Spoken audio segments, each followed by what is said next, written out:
Hey guys, my name's Crystal Kenny, and I'm in love with creating. All things artistic and imagination involved.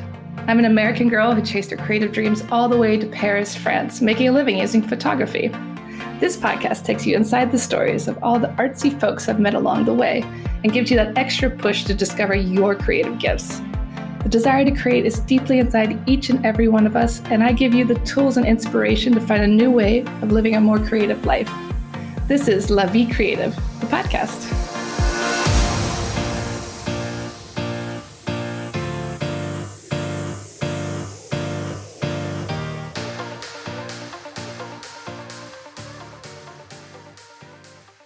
On the show, I interview writer Samuel Lopez-Barrantes.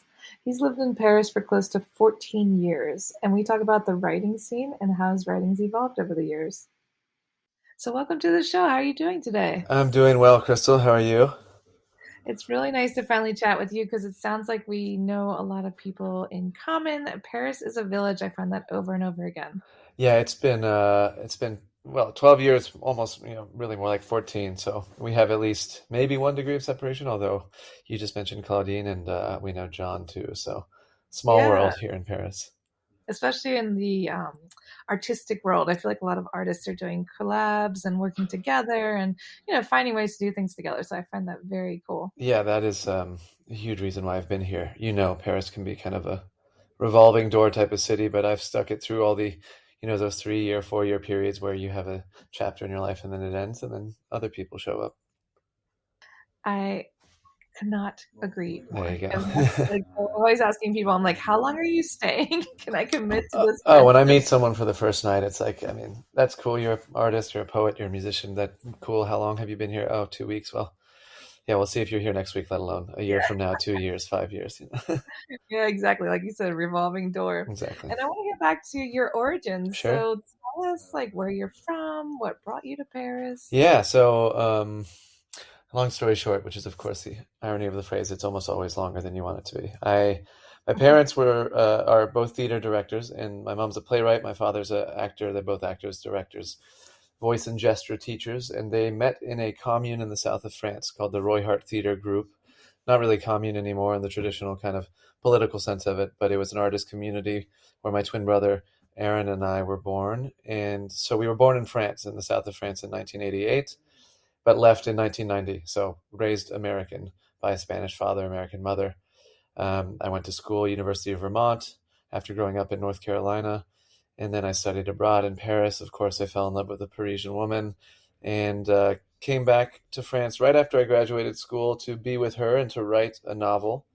And the novel was crap and the relationship ended. And that was the beginning of my life in Paris. And I've been Oh here my gosh. ever since. Wasn't expecting that. The novel was crap. It was the first novel. You got to get through at least one or two or five. I don't know how many.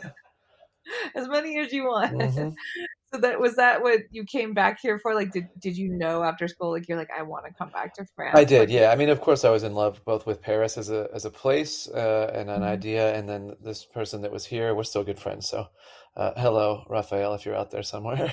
um, but yeah, I knew. From the outset, there's a reason why most of the artists in the 20th century came here at some time or another, and it turns out that they had some wisdom. So I kind of just followed that thread, and once I got here, I just felt the difference of energy of being able to actually live a creative life without being defined by the success from it, but just the reality of living creatively, whether that means creatively in how you find money to pay your rent, which jobs you take or don't take, but also how you interact with the city with your own kind of creative output. So I've been doing that with music and writing and started drawing recently. It's just one of those places that inspires you.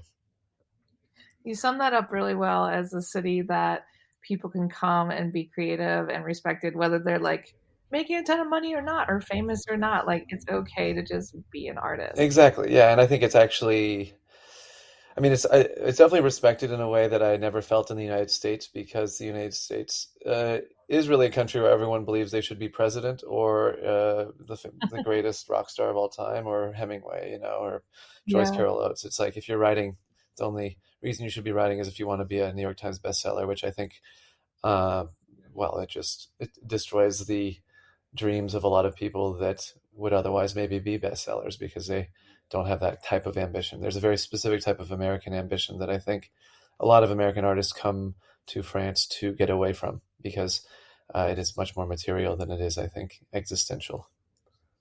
Yeah, you sum that up very well. I mean, this comes up a lot on the podcast, but I like the way you just put that. Well, Thank well you. said. And have you seen any changes in yourself as a creative from being here for 14 years now? Have you changed the way you think about your work, the way you work? I have, yeah. I mean, it's been a long time, but so the brief background, I've been speaking about writing. I was been part of a band called Slim and the Beast for 7 years, and that project's kind of on. It's kind of ending now in a certain way, but we're just moving on to individual work, and also we just have different chapters in our lives that we are navigating. So I was both an artist and the kind of writing books and trying to get that published type thing. My first book was published in 2015, but also playing a lot of music gigs. And the biggest shift for me in the past couple of years has been getting some baseline form of recognition for the art I'm doing and realizing how little validation in the long run actually means anything for the work itself.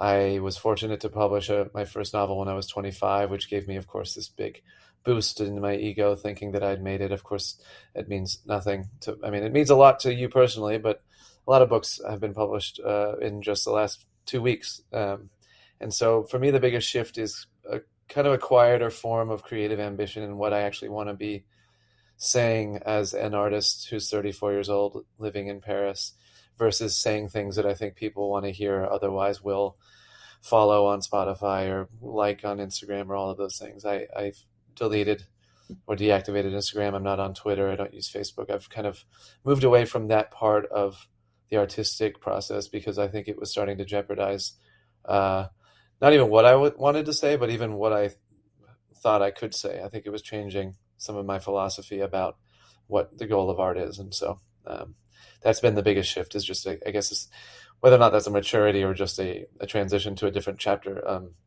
I think it's really important to go through for everyone, but validation is great, but it certainly does not, I mean, as an artist, literally pay the bills. I have millions and millions of listens on streaming platforms, and that can pay me a couple kebabs. So, um, Kebabs are quite delicious. yeah, exactly. They are. It's definitely, I'm glad my music allows me to buy kebabs. Yeah, and what do you want to say with your music? What do you hope to do with your work and your writing? I mean, you're still Sure. writing. Yeah, so I mean, writing is the main thing, and it's always been my primary passion. Music has always been my favorite hobby of mine, but I've never put in the hours that I've put in for writing with music. I'm aware of that. I've been lucky I was raised in a musical family and always had music around me, and I'm a singer because my parents are voice teachers, but it was always kind of came easily to me. It did not take the same amount of effort as writing does, and um, what I want to say now, I was an academic for a while. I studied social theory at the University College of London in a master's program, which was really kind of based on what drives people to do what they do. There's a theorist called Viktor Frankl that I'm sure maybe heard of. He wrote a book called Man's Search for Meaning, which basically suggests that human beings pursue various different types of things in life, whether it's pleasure, which is Freudian, power, which is this other thinker, Alfred Adler, or purpose, which is what Viktor Frankl says. And up until now, one of my biggest aspects of my writing, at least, has been investigating what drives my characters to find meaning in life. And that can be something as simple as making coffee in the morning. It can be something as dark as being a German soldier in Nazi occupied Poland, which is a novel I just finished. Or it can be about being a writer in Paris, which is what I'm writing right now on Substack. So, in that sense, I think if I have something to say at this point in my artistic time, it's really asking myself, but really other people, the question too: what really moves you to feel alive and human in this world? Because I think a lot of what we are told to interact with takes us away from that. So that's the hope. Whether or not I succeed is, of course, up to each individual piece that I put out. I love that. What makes us feel alive and human? And I feel like that connects a lot to what we're trying to do with this podcast is help people discover that. So you Mm-hmm. did that very well. Well, Thank yeah, you. and also, I mean, just a quick thank you to you for creating. Ryan Egan introduced us, and he's one of my favorite artists here. My brother just played in his show last night, actually. Ah, But I really appreciate this format and also the recognition that there are a lot of artists in Paris. I felt for years that there wasn't as much of a vibrant scene, and it feels really exciting to be coming back in a way post-COVID that I think is different than it was before. I mean, without becoming too literary nerdy about it, the 20s are going to do Paris right like they did 100 years ago. So I'm Ooh, I excited for that. Yeah. That I'm excited for that too. I feel like after these last 2 years, creatives especially really were depressed. I mean, Yeah, we just weren't feeling in the mood to do much. I mean, everybody, but like especially when it's your job to have that energy to exactly. create nothing.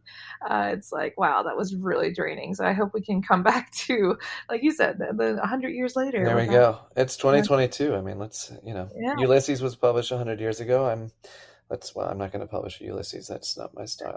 But Well, talk about your new book. So you yeah, just finished the one about Nazi occupied Poland, yeah, and now you're working on another. Oh no, are you not starting another one? Yeah, yeah. you're just So that's a classic. I mean, as you know, some people start on one and then it's finished. I've been working on, so that book took 8 years to finish, and I actually rewrote the entire novel in the present tense from a different point of view during COVID. So COVID wow. was, I have another, aspect to that, which is that I fell in love over WhatsApp and FaceTime with my now wife during COVID. So that's another story that I'm actually serializing on Substack, which is how to Very fall in cool. love during a global pandemic. And Sexy. and that's based on, our actual text messages and a lot of the diary entries I was writing from that time. But I have that, and then I have this other novel I started a couple of years ago that I tend to find when I edit a novel, which like I've just done is finished now. Um, I have a really creative outburst where I'm just ideation period where I write way too many words that I know I'm going to cut, but it is about the world building and trying to understand the characters, and then you get more into the technical aspect of editing and drafting and all the rest of it. But I'm excited to get back to a story I worked on during my master's in fine arts at Vermont, which is near future. I'm not calling it a dystopia anymore because I don't want to write about how much of a bummer the world seems to be, because we already know that. So it's actually more of a utopian idea. Protopia is another word I've been researching. And there's a writer on Substack, Elle Griffin, that I have been collaborating with about these ideas and some essays. So we're both writing in our different ways, starting to write a book that is more kind of what might be possible for us as humans going forward. Pro tip, maybe don't open the news for a couple days. Yeah, exactly. Yeah, I joke with my friends all the time. I'm like, I'm just reading the Daily Mail now because I can't handle exactly. the Yeah. news. So I know who Zac Efron's dating, and There that's you about go. it. Well, Yeah. there's my I mean that's my subtle pitch for Substack, which is still pretty small in the States, but it's basically what Substack is. It's a newsletter-based platform that has now become more mainstream for writers transitioning over to a platform that actually honors them as writers, in the sense that it's a 90-10 split. Substack takes 10% of any subscription and the writer gets 90. Now the benefit is there's just a dialogue occurring with writers who are finding actual readers. $5 a month somebody pays at scale. There's a Boston College professor who's the most successful Substacker in the world because she just happens to write a lot about American history, and hundreds of thousands of people like to read her. So that's been cool to see a new platform that isn't Instagram or Twitter or Facebook or TikTok that actually allows writers to interact with each other, responding to each other's essays, commenting. That's been also just a huge inspiration for me, just to think about writing for a more immediate public in a different way than I ever thought possible. So that's been cool.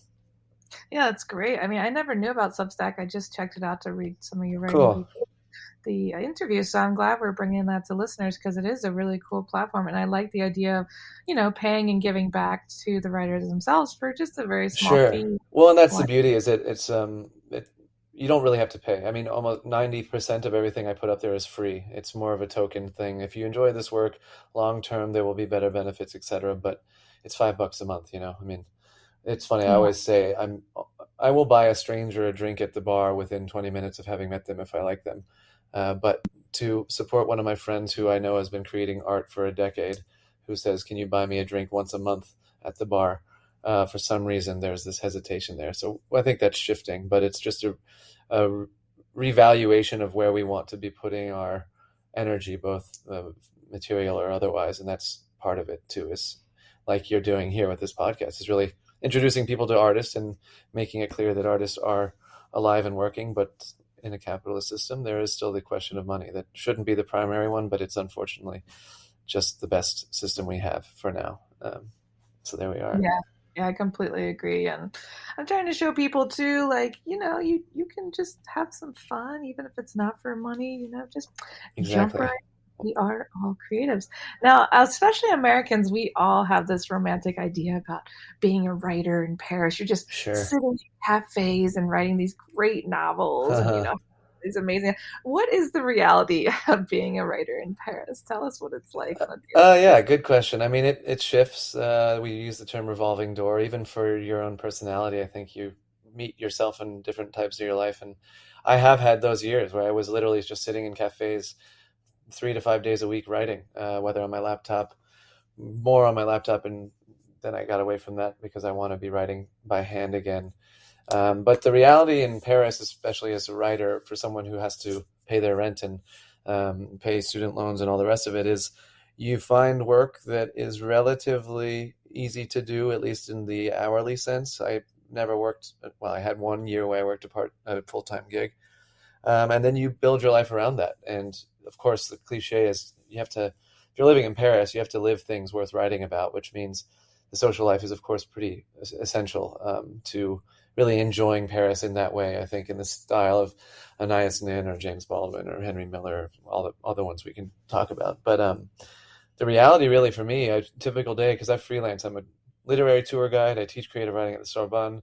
I do online virtual literary salon with a writer friend of mine. So for me, the reality is a mosaic lifestyle where no day looks exactly the same, but you need the discipline of a certain amount of days per week just to keep honest with your writing specifically, because every art form has its catch. And with writing, it requires solitude, and it really requires disciplined solitude where you may not even actually be writing for that 4 hour window, but to give yourself the 4 hour window to write for 2 hours or 45 minutes or whatever it is requires an active rejection of a lot of the allure that Paris has, which is to socialize. So that's always been the constant balance. I'm writing some about that online as well. Just the party life. I mean, drugs, alcohol, and sex. Those are the three words that rock stars and artists and everyone talks about. And that when you're in your 20s in Paris, all of those have aspects to life that are very exciting, but of course can also dull you to the work. So it's finding that balance of discipline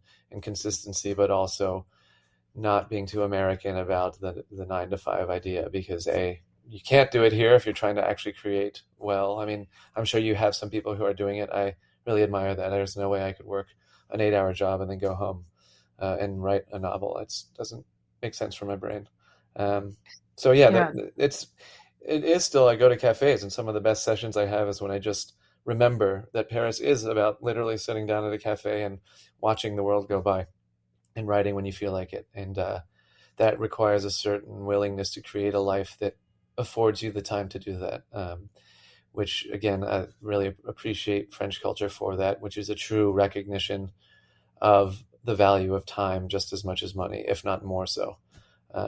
This, you can see this even in the French system of employment, where a lot of people, this RTT, where you have extra hours that are added when you work overtime, but those hours aren't paid. They're only added to your vacation. And the only way to really take advantage of having worked too much is to take more time off, which I think is ingenious, because of course you can't buy back the time you lost.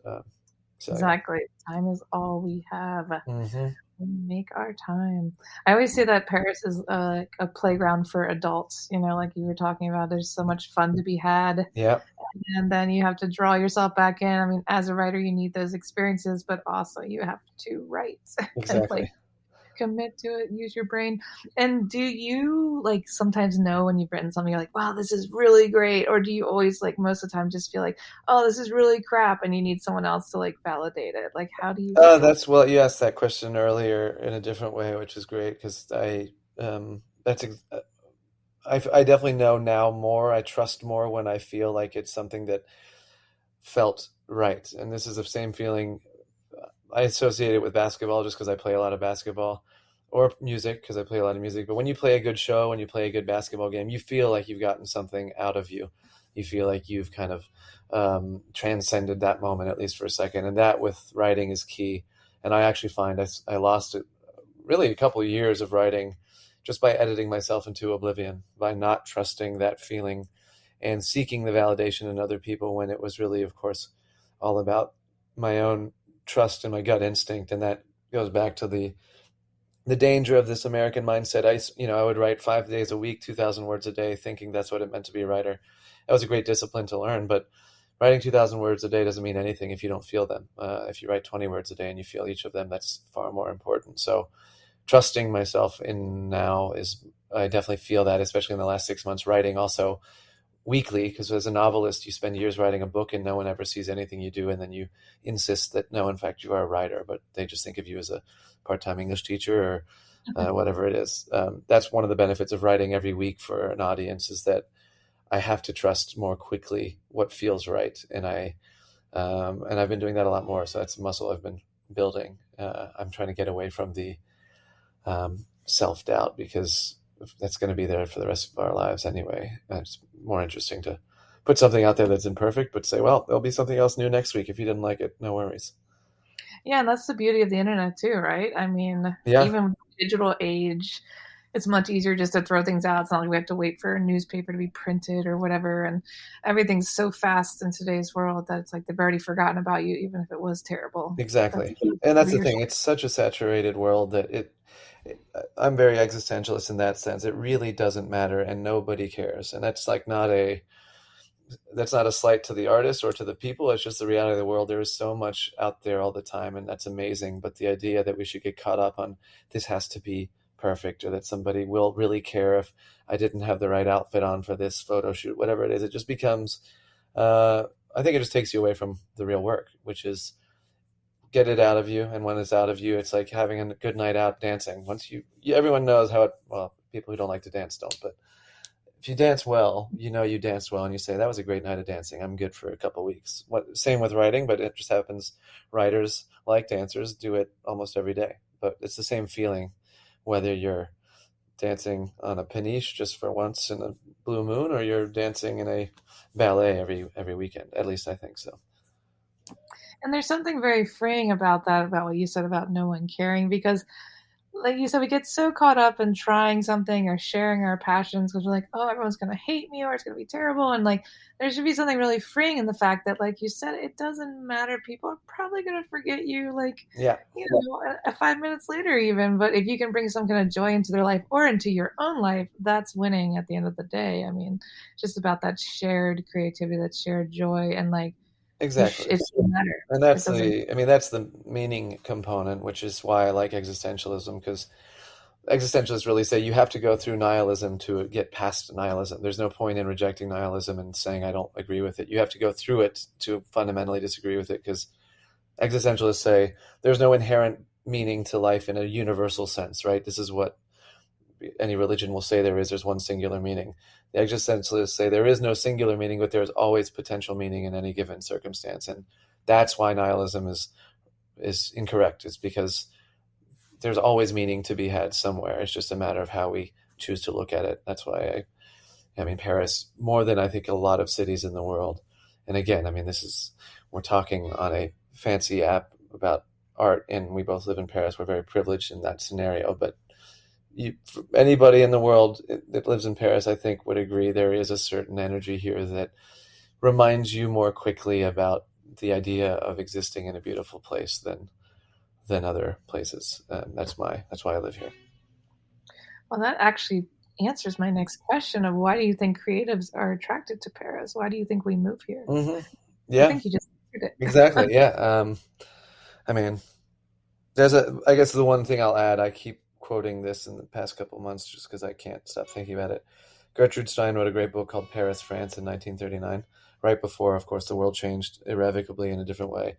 And she says the reason why all of these people, all these artists came to Paris in the early 1900s is because the English, and I think by extension the Americans, believe in the idea of progress. And the French know that progress has nothing to do with civilization.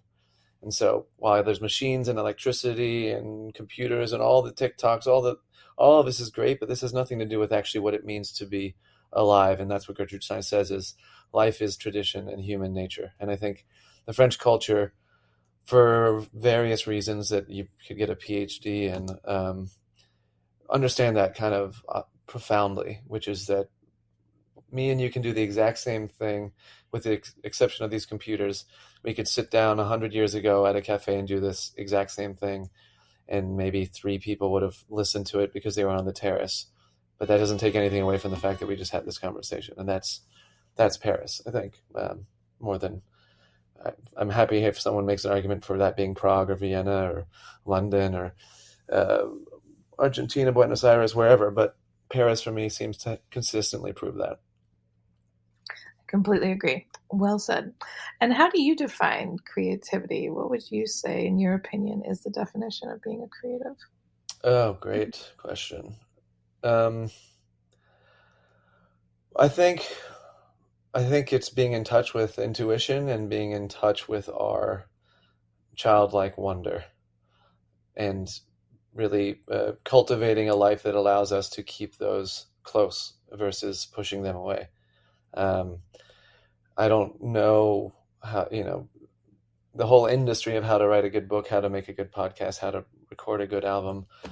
The greatest art that I've ever interacted with is something that just came out of someone in the same way that you see a little kid invent a game on a playground or draw a drawing or play a song on a flute, whatever it is. I think that intuition of sensing both when we're not in the right place.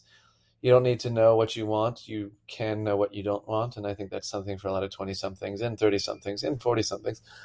A lot of people get caught up on, I don't know what I want in life. You say, yeah, but if you know what you don't want, this is the intuition telling you that. So listen to it. And then childlike wonder, which of course in France people re-access with alcohol. Any intoxicant is usually, at least in some sense, related to that, which is a sense of de-stress, but also returning to this sense of uh, joyful kind of openness to the world.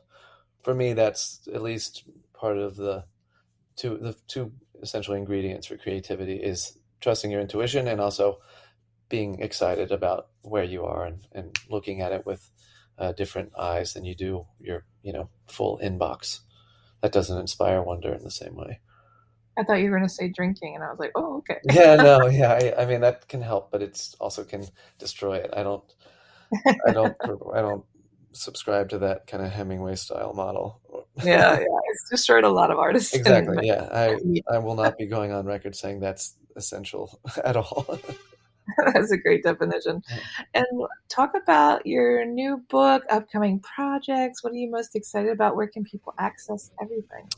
Yeah, so I'm really focusing on because I got off all the other platforms and because Substack has been just so inspiring to me, both for the writers I'm meeting, but also the feedback I'm getting. I mean, this is the beauty of Substack. It's a very transparent platform, and I can be transparent with you as well. I published a novel in 2015 that sold more than most first-time novels do. It was around a little over 1,000 copies. I've made Nice. as much money in 6 months on Substack as I did in 6 years with a published Wow. novel. And I had a Wow. pretty good deal with the publisher as far as they gave me a very generous 50-50 split. But because of the ways that rights work, because of the ways that distribution works, wholesale, all of the rest of it, it's not to say I made a lot of money. It's to say that that's the equivalent, right? If it took me 6 years to get to a point where I made in 6 months, this is a model that I didn't advertise on anything. It was a native to the platform. There are writers there interacting. And that's why I'm writing there exclusively right now. And I just bought back the rights to that first novel. Actually, I ended up having to buy back a couple hundred of my own books so that I can be the owner of them and the digital rights. But that's something I will soon be able to sell myself to listeners who are interested. They can go on my website or check out my Substack and buy my first edition signed copy of a book that I now own after 7 years of not owning it. So Congratulations. yeah, That's so exciting. that's cool. That was a business decision insofar as, I want to retain the rights to my own creativity. But what's cool about Substack is I'm not asking anyone to really pay for what I think is my best work, which is I'm writing a lot of essays about life in Paris. I'm also um, serializing a couple different stories about one story is how to fall in love in a global pandemic, where I met my wife and we exchanged a lot of words over WhatsApp. It's really kind of like an old school 19th century epistolary story, but with 21st century aspect, and then a lot of my diary entries. Very And cool. and then I'm just writing, sometimes it's a stream of consciousness when I feel it. Oftentimes it's an essay that comes out of an experience I had in Paris. And I'm focusing really on creating a space where people can come visit me in Paris, even through my words. And it's called If Not Paris, .substack.com. If Not Paris is a play on the title that Anne Carson did of Sappho, the ancient Greek female poet, which is a title called If Not Winter. And it's the idea of fragments. And we can never truly access all of the words of anybody, but we can start to kind of puzzle piece it together and see maybe what's shining at the edges. So that's where I'm at. I'm excited just to be able to write every week. I can tell you, I don't know, I think maybe in 6 hours I'll post a new thing, and I will have felt the same thing you asked about. I feel complete as far as sharing my writing with the world for the next 5 days, and the itch starts again. And in those 5 days, I will have been writing my novel and, living the Parisian life. There's shows to see. There's La Nuit Blanche, as you know, which is one of my favorite nights of the year. A lot of art to see. So, really, yeah, my website is samuellopezbarrantes.com, which is just my long Spanish name. And then ifnotparis.substack.com for my writing. But you can access that through my website as well. And I do give online, I'm running an online literary salon, which has limited spots. So if your listeners hear this soon, give us a shout. There's all the information on my website, but we limit it so that we can have an actual literary salon of 10 to 20 people maximum. We have some artists from New York this time around, and we're reading a couple different novels about the sense of place. That's the theme for this rendition, which I will happily invite you to, Crystal. You're more than welcome.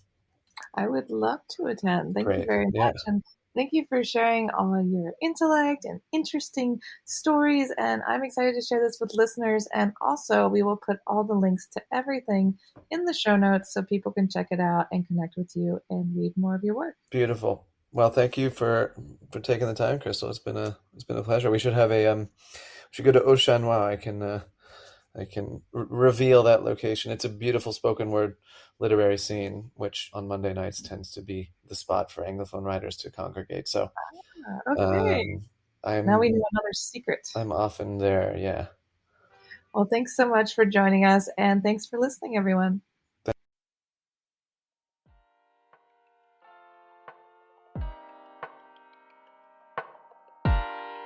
Thanks so much for tuning in to La Vie Creative. You can find more information on MissParisPhoto.com. And if you enjoyed this show, please feel free to share and spread the word for all my creative guests. We have the power to help them to keep doing what they love. See you next time.